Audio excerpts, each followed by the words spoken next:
Hello everybody and welcome back to Spacedock. I'm Hujiwana and today's video has been sponsored by Bethesda UK. Starfield is available now on Xbox Game Pass and PC, but you can also get yourself the Starfield Premium Edition, which includes the base game, the Shattered Space story expansion when it releases, the Constellation skin pack, and access to Starfield's digital art book and original soundtrack. Check out the links below in the description and pinned comment if you're interested. And onto the game itself. I'm going to start out by setting some expectations. It is not a space sim, it is a very Bethesda sandboxy RPG, though it's a lot closer to Skyrim than Fallout. There's factions to do big questions for, there's towns and cities and space stations and outposts, all handmade and highly detailed. So you may be tempted to go off on the planet's surface and explore, just like you would wander off after the intro in Skyrim, and that is a mistake. The map in Starfield is really this, the star map. The planetary surfaces are just places to go, not places to explore like you would Tamriel or the Wasteland. You can if you really want to, but the surfaces are procedurally generated. If you're looking for stuff, I highly recommend visiting named places, hitting up the map markers in orbit that you see on the solar system map. There's so much out there to find.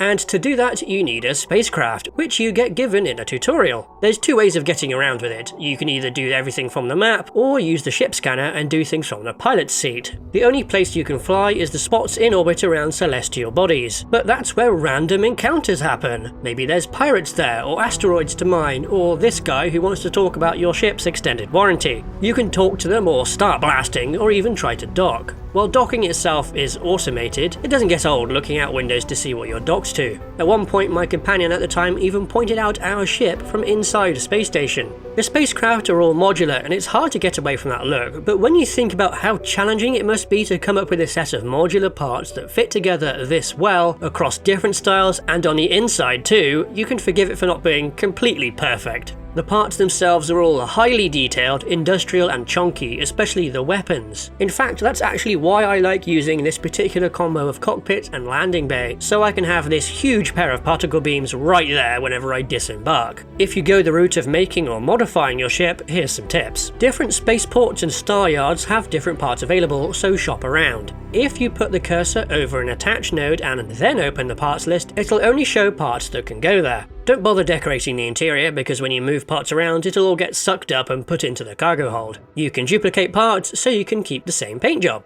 And another tip regarding your spacecraft, just like how you can sell directly from the cargo bay, if you're within 250 meters of it you can freely transfer items between you and it by going through the spacecraft menu. It has some inconsistent caveats on map switching and might need the payload perk, but it's really handy. I'm now going to draw your attention to this awkward segue to zero-G combat. I found two places with zero-G so far. One that reminded me of the Space Hotel in Charlie and the Great Glass Elevator, and the other was a big ship with pirates on board and the artificial gravity turning off and on. It was crazy in there, there was even platforming stuff going on related to the zero-G. It was great. As for zero-G combat, it's very easy to move around and there's the appropriate amount of floatiness without going full Newtonian sim. But the weapons did function as they should in zero-G. Recoil actually transfers impulse, and it even corresponds to the size of the round you fire. The shotgun was powerful, while the revolver and SMG did less per shot. I'm happy to say that mag weapons do correctly have recoil, and lasers do not. Speaking of lasers, they actually have lenses on them. This applies to both the ship weapons and the handheld ones, and it's a really rare detail for popular sci-fi to include, so I am very happy to see it. Lasers can also be modded to fire EM damage, which is non-lethal, and there's even ship weapons with a similar disabling effect. As for ballistic weapons, well, I'm spec'd into lasers so I've barely used ballistics, but they do look fun. There's a huge amount of variety that I've seen, and that carries over to ammunition types as well, like this VSS using 9x39, and might be the only weapon in game that does. Laredo Firearms has a very specific style to them that is very appealing, especially on the 50 cal Lawgiver, which looks like a ballpoint pen and is definitely mightier than the sword.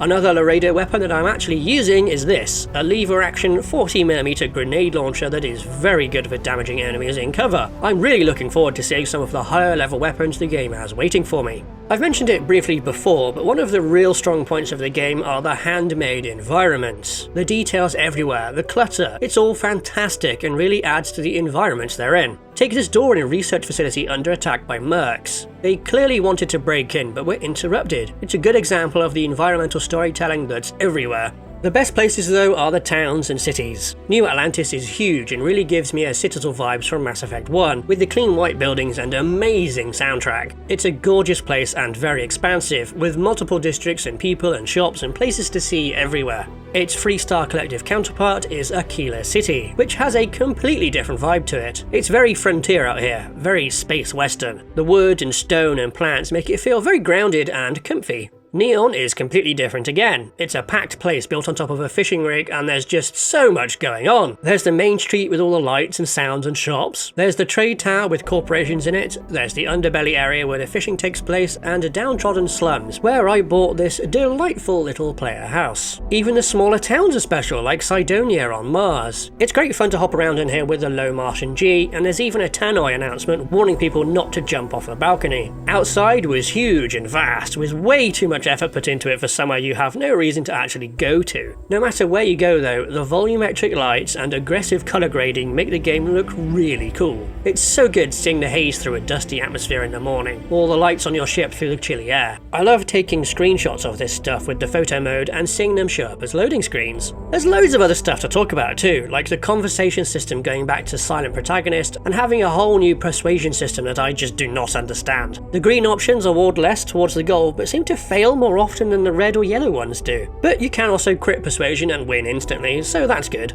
Hacking and lockpicking is combined into one minigame that's actually quite engaging, though it helps that it's not as common as those minigames were in previous games. There's also whole areas of gameplay I haven't even touched yet due to needing perks to really get the most out of them, like outposts and manufacturing. From what I can tell, you can set up outposts with workers to gather raw resources and make them into new stuff, or even ship them between outposts automatically. And that brings me to something I still haven't gotten my head around myself. You don't need to pick everything up. In fact, that's actually detrimental to you due to inventory limits, but I have this ridiculous backpack that makes encumbrance less of an issue. But the loot is not like Fallout 4. You don't get resources from every item here. Junk items are junk items. Even resources are not useful to you unless you have the right perks. But even if you do, there's so many other places to get resources other than by being a pack rat and grabbing it all on missions. You can do that, but you can also just mine them, or go to a geology store, or other stores to buy the intermediate parts. Or just don't get these perks and ignore resources and junk entirely. There's plenty of credits to be made out there, be it through mission boards or surveying or more illicit means. The Trade Authority doesn't care where you got what you sell them, by the way. There's just so much of the game to get through. At the time of recording, I'm 47 hours deep and have yet to do any of the faction quests, and there's so many random places to go and see out there. And if I get bored doing one thing, I can go try something else. That's the real strength of the game. It's got the vibes of your favourite sci-fi franchises all together. You can be a space sheriff one minute, then go off to a cyberpunk fishing rig the next.